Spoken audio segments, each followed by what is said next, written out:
Hello दोस्तों, YouTube channel super seven से मैं राहुल वैष्णव आपका स्वागत करता हूं। और हमने पिछले वीडियो के अंदर बोर मॉडल और परमाणु स्पेक्ट्रम के बारे में पढ़ा था।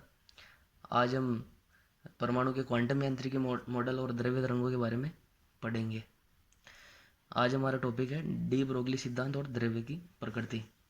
दोस्तों, 1905 के अंदर आइंस्टीन ने प्रकाश की द्वैत प्रकृति के बारे में बताया था।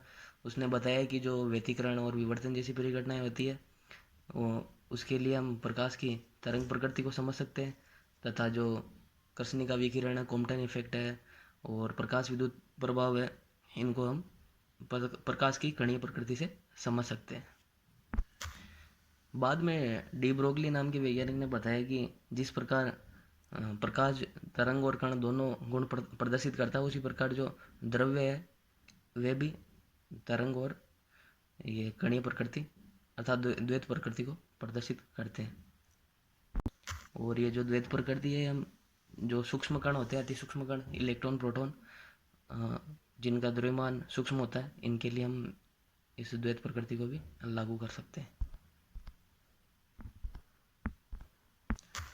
अब हम पढ़ेंगे डी ब्रोगली संबंध। डी ब्रोगली संबंध क्या था दोस्तों, कि जो डी ब्रोगली के अनुसार जो द्रव्य के कण होते हैं जो कि तरंग रूप में बहते हैं, उनके लिए द्रव्य तरंग का जो तरंग दैर्ध्य है वो द्रव्य तरंग के संवेग के विलोम अनुपाती होता है। इसके लिए उसने क्या किया कि जो प्लांक की समीकरण थी और आइंस्टीन की समीकरण थी, उससे ऊर्जा के मानों को बराबर रखा और उससे द्रव्य के कण की तरंग दैर्ध्य को ज्ञात किया। प्लांक समीकरण E बराबर एच म्यू और E बराबर एम सी स्क्वायर, जो कि आइंस्टीन समीकरण है, इन दोनों को बराबर रखा। E बराबर एच न्यू बराबर एम सी स्क्वायर और न्यू का मान सी अपॉन लेमड़ा प्रतिस्थापित किया। फिर इससे जो ये द्वितीय भाग और तृतीय भाग है, इन दोनों को बराबर रखा, एच सी अपॉन लेमड़ा बराबर एम सी स्क्वायर, और ये यहाँ से लेमड़ा का मान निकाला जो था लेमड़ा बराबर एच अपॉन एम सी।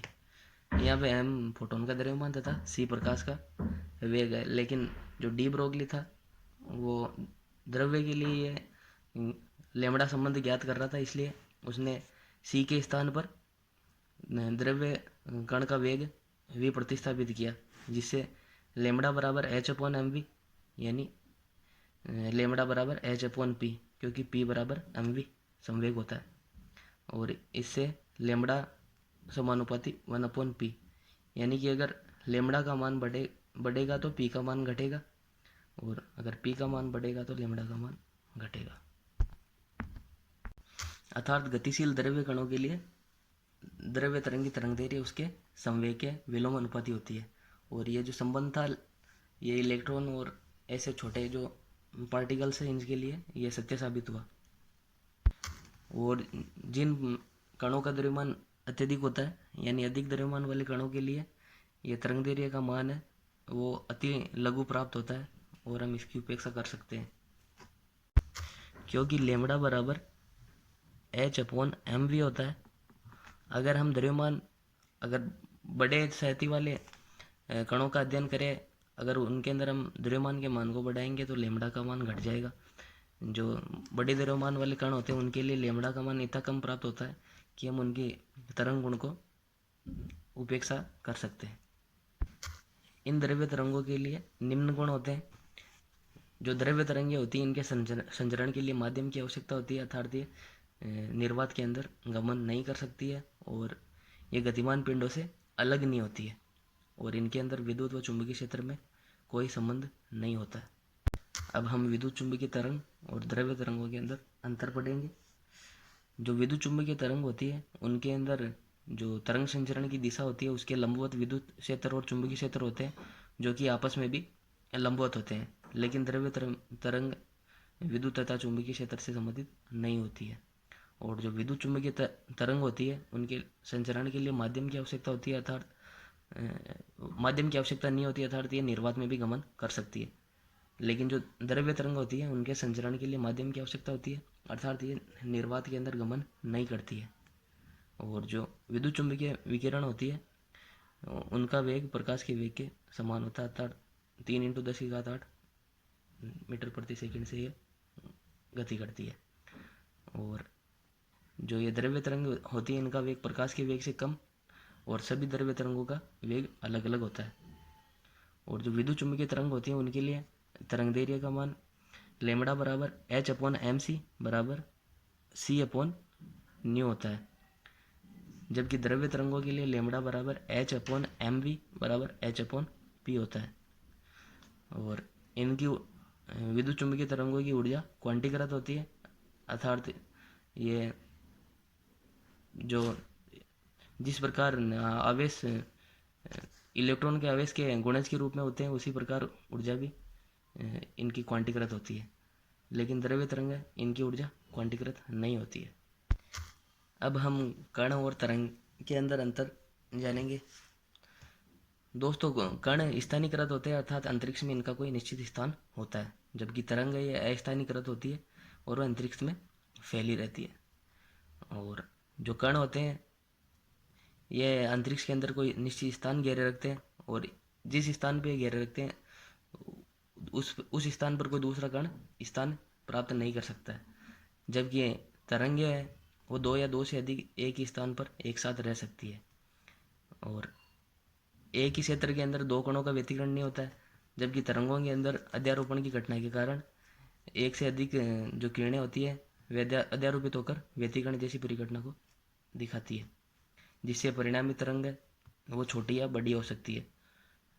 अगर अध्यारोपित होने वाली तरंगे समान कला में होगी तो यह संपोषी व्यतिकरण होगा, जिससे कि परिणामी तरंग है उसका आयाम बड़ा होगा।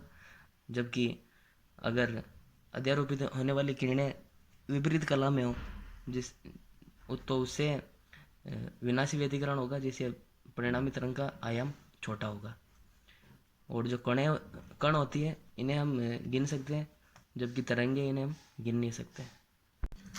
अब हम पढ़ेंगे बोर का सिद्धांत और डी ब्रोगली धारणा। डी ब्रोगली के अनुसार नाभिक के चारों ओर जो इलेक्ट्रॉन चक्कर लगाते हैं वो तरंगीय रूप में होते हैं, और जिस पथ पर ये चक्कर लगाते हैं उनकी आकृति वर्ताकार होती है। और डी ब्रोगली के अनुसार यदि वर्ताकार कोश की त्रिज्या r है तो वर्ताकार परिधि का मान 2πr होगा। और बोर संकल्पना में हमने पढ़ा था कि जो कोणीय संवेग mvr होता है वह h/2π का गुणज होता है, अतः mvr बराबर nh/2π। अगर हम 2π को ऊपर भेजें और mv को नीचे तो 2πr बराबर nh/mv, और mv की जगह हम जो कि संवेग है इसके लिए p प्रतिस्थापित करेंगे, यानी 2πr बराबर nh/p। और जो h/p होता है वो तरंग दैर्घ्य के बराबर होता है, यानी 2πr बराबर n लेमड़ा। अर्थात हम कह सकते हैं कि जो वर्ताकार कोश की जो परिधि होती है वो तरंग दैर्घ्य के गुणज के रूप में होती है, अर्थात क्वांटीकृत होती है। अर्थात जो वर्ताकार परिधि होती है उसका न्यूनतम मान n बराबर 1 प्राप्त रखने पर लेमड़ा के बराबर प्राप्त होगा, और उसी प्रकार अगर हम n बराबर 2 प्रतिस्थापित करेंगे तो परिधि का मान 2 लेमड़ा 3 लेमड़ा ऐसे प्राप्त होगा। और चूँकि 2πr बराबर nh/mv होता है, अतः हम mvr का मान प्राप्त करेंगे जो कि nh/2π होगा, अर्थात जो कोणीय संवेग है वो h/2π का पूर्ण गुणज होता है। और उपरोक्त विवरण से स्पष्ट है कि जो डी ब्रोगली के अनुसार जो तरंग संकल्पना है वो बोर की परिकल्पना के समान ही प्राप्त होती है।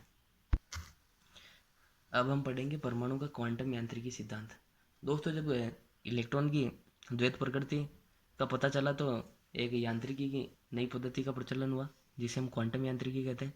और इस क्वांटम यांत्रिकी दो आधारभूत सिद्धांतों पर आधारित थी। पहला हाइजेनबर्ग का अनिश्चितता सिद्धांत और दूसरा श्रोडिंगर का तरंग समीकरण। हाइजेनबर्ग का अनिश्चितता सिद्धांत क्या था दोस्तों, कि अगर हम अति सूक्ष्म कण जैसे इलेक्ट्रॉन इनकी हम स्थिति और जो संवेग होती है इन दोनों का यथार्थता से मापन नहीं कर सकते हैं, अर्थात हम किसी क्षण पर इलेक्ट्रॉन की स्थिति का जितना परिशुद्ध मापन करना चाहेंगे तो उसके संवेग की परिशुद्धता में उतनी कमी हो जाएगी। और इस सिद्धांत के अनुसार कण की स्थिति में अनिश्चितता डेलक्स व संवेग में अनिश्चितता डेल पी का गुणनफल हमेशा h/4π के बराबर या इससे अधिक प्राप्त होगा, अर्थात del x into del p equal and greater to h upon 4 pi. यहाँ डेल एक्स कण की स्थिति में अनिश्चितता है और डेल पी कण के संवेग में अनिश्चितता है।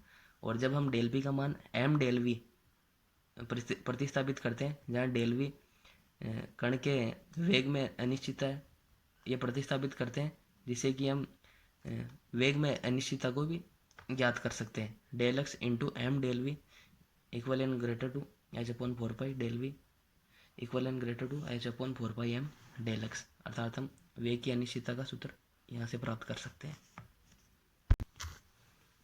यहाँ जब हम डेल एक्स को यानी कि कण की स्थिति में अनिश्चितता को कम करते हैं तो डेल पी का मान बढ़ जाता है, अर्थात संवेग में अनिश्चितता बढ़ जाती है। जबकि हम संवेग में अनिश्चितता को कम करते हैं तो स्थिति में अनिश्चितता बढ़ जाती है। अतः हम कह सकते हैं कि इलेक्ट्रॉन जैसे छोटे कणों के लिए इसकी स्थिति और संवेग को एक साथ ज्ञात नहीं किया जा सकता है। अब हम पढ़ेंगे श्रोडिंगर का तरंग समीकरण। दोस्तों, डी ब्रोगली और हाइजेनबर्ग के सिद्धांत के आधार पर श्रोडिंगर ने अपना क्वांटम यांत्रिकी मॉडल प्रस्तुत किया था और इस परिकल्पना में इलेक्ट्रॉन के व्यवहार को एक तरंग समीकरण के रूप में प्रदर्शित किया और इस समीकरण को हम श्रोडिंगर समीकरण कहते हैं। दोस्तों, जो ये श्रोडिंगर समीकरण होती है इसे हम निम्न प्रकार से प्रदर्शित कर सकते हैं। Del square psi upon del x square plus del square psi upon del y square plus del square psi upon del z square plus 8 pi square m upon n square e minus v psi बराबर 0। यहाँ से हम साई को बाहर ले लेंगे तो del square upon del x square plus del square upon del y square plus del square upon del z square psi plus 8 pi square m upon n square e minus v psi बराबर 0 प्राप्त होगा। और ये जो del square upon del x square plus del square del y square plus del square upon del z square है, इसे हम Laplace संकारक कहते हैं, जिसे हम इसे डेल स्क्वायर से प्रदर्शित करते हैं। और यह जो समीकरण है इसे हम निम्न प्रकार से भी लिख सकते हैं। इस समीकरण में यहाँ पे साई तरंग फलन और एम इलेक्ट्रॉन का द्रव्यमान है और ई इलेक्ट्रॉन की कुल ऊर्जा और वी इलेक्ट्रॉन की स्थिति ऊर्जा है। दोस्तों, अब हम पढ़ेंगे परमाणु का क्वांटम यांत्रिकी मॉडल। दोस्तों, 19वीं सदी से पहले यह माना जाता है कि जो जितने भी कण हैं उनकी गति को हम न्यूटन की गति के सिद्धांत पर समझ सकते हैं, लेकिन ऐसा नहीं है। जब सूक्ष्म कणों की गति का अध्ययन किया गया तब इन पर ये न्यूटन की गति के नियम नहीं लागू होते। और जो ये जो न्यूटन की गति के आधार पर जो चीर समझ सिद्धांत था, ये द्रव्य की द्वैत प्रकृति को भी स्पष्ट नहीं कर पाया। अतः बाद में क्वांटम यांत्रिकी मॉडल दिया गया जो इन कणों की द्वैत प्रकृति को भी समझा पाया। और इस सिद्धांत के आधार पर हम सूक्ष्म कणों की गति को अध्ययन करते हैं। क्वांटम यांत्रिकी का मूल समीकरण श्रोडिंगर द्वारा प्रतिस्थापित किया गया था। और ऐसे अणु या परमाणु जिनकी ऊर्जा समय के साथ अपरिवर्तित रहती है, ऐसे तंत्र हेतु श्रोडिंगर समीकरण को हम इस प्रकार से लिख सकते हैं। ई साई बराबर हैमिल्टोनियन संकारक साई। यहाँ एस आई एक गणितीय संकारक है जिसे हम हैमिल्टोनियन संकारक कहते हैं। और श्रोडिंगर समीकरण के उपयोग से परमाणु या अणु की कुल ऊर्जा ई द्वारा एस संकारक को व्यक्त किया जाता है। और इलेक्ट्रॉन के संदर्भ में उसके ऊर्जा स्तर के संगत तरंग फलन साई से इसकी जानकारी मिलती है। और साई का मान इलेक्ट्रॉन के निर्देशांकों एक्स वाई जेड पर निर्भर करता है। वैसे तरंग फलन साई का कोई भौतिक अर्थ नहीं होता है और इसे इलेक्ट्रॉन के तरंग फलन को हम परमाणु कक्षक कहते हैं। और जो तरंग फलन साई है इसके हम वर्ग को प्रायिकता घनत्व से भी समझ सकते हैं। जो तरंग फलन साई है इसके वर्ग को हम प्रायिकता घनत्व कहते हैं। अर्थात ये है कि नाभिक के चारों ओर परमाणु के अंदर इलेक्ट्रॉन के पाए जाने की संभावना को व्यक्त करता है। अर्थात साई स्क्वायर का मान जिस स्थान पर ज़्यादा होगा उस स्थान पर इलेक्ट्रॉन के पाए जाने की संभावना अधिक होगी, तथा साई स्क्वायर का मान जिस स्थान पर कम होगा उस स्थान पर इलेक्ट्रॉन के पाए जाने की संभावना भी कम होगी। अर्थात तरंग फलन का वर्ग साई स्क्वायर का मान परमाणु में नाभिक के चारों ओर इलेक्ट्रॉन का वह क्षेत्र को बताता है जहाँ इलेक्ट्रॉन के पाए जाने की संभावना अत्यधिक हो। और हम साई स्क्वायर को साई स्टार से प्रदर्शित करते हैं, जहाँ साई स्टार साई का समेश संयुग्मी है। सम्मिश्र संयुग्मी क्या होता है दोस्तों? जिस प्रकार हम सम्मिश्र संख्या z को x प्लस आयोटा y के रूप में निरूपित करते हैं तथा उसका जो संयुग्मी होता है उसे हम z बार बराबर x माइनस आयोटा y से प्रदर्शित करते हैं। जब भी हम इनका ग्राफ ही निरूपण करते हैं तो हम x अक्ष को रियल एक्सिस यानी वास्तविक अक्ष मानते हैं, जबकि जो y अक्ष होता है उसे हम इमेजिनरी एक्सिस यानी काल्पनिक अक्ष मानते हैं। z को हम यहाँ पे z एक्स वाई से निरूपित करेंगे, ये दूरी x और ये y। और जब हम इसका कॉन्जुगेट z बार ग्राफी निरूपण करते हैं तब x तो x और इसका जो काल्पनिक भाग है वो माइनस वाई होगा, अर्थात जो सम्मिश्र संयुग्मी होता है वो इसका एक तरीके से हम कह सकते हैं कि जल प्रतिबिंब होता है। और जिस प्रकार z का जल प्रतिबिंब z बार है उसी प्रकार तरंग फलन साई का जल प्रतिबिंब भी हम कह सकते हैं साई स्टार, जो तरंग फलन साई का सम्मिश्र संयुग्मी होता है। क्वांटम यांत्रिकी मॉडल के अनुसार इलेक्ट्रॉन की ऊर्जा का मान निश्चित मान ही संभव है, अर्थात ऊर्जा का क्वांटीकरण होता है। और यह मॉडल इलेक्ट्रॉन के सुनिश्चित पथ की अपेक्षा उनके बिंदुओं पर इलेक्ट्रॉन के होने की प्रायिकता को व्यक्त करता है, क्योंकि यह जो साई स्क्वायर है इसके द्वारा हम इलेक्ट्रॉन के किसी स्थान या किसी बिंदु पर पाए जाने की प्रायिकता को व्यक्त करते हैं। अतः किसी सुनिश्चित पथ की जगह अनेक बिंदुओं पर इलेक्ट्रॉन के होने की प्रायिकता को व्यक्त करता है। और आज के लिए इतना ही दोस्तों, और हम अपने अगले वीडियो के अंदर क्वांटम संख्या और इलेक्ट्रॉनिक विन्यास के बारे के अंदर पढ़ेंगे। वीडियो अच्छा लगे तो दोस्तों लाइक और शेयर कीजिए और चैनल को सब्सक्राइब कीजिए। धन्यवाद।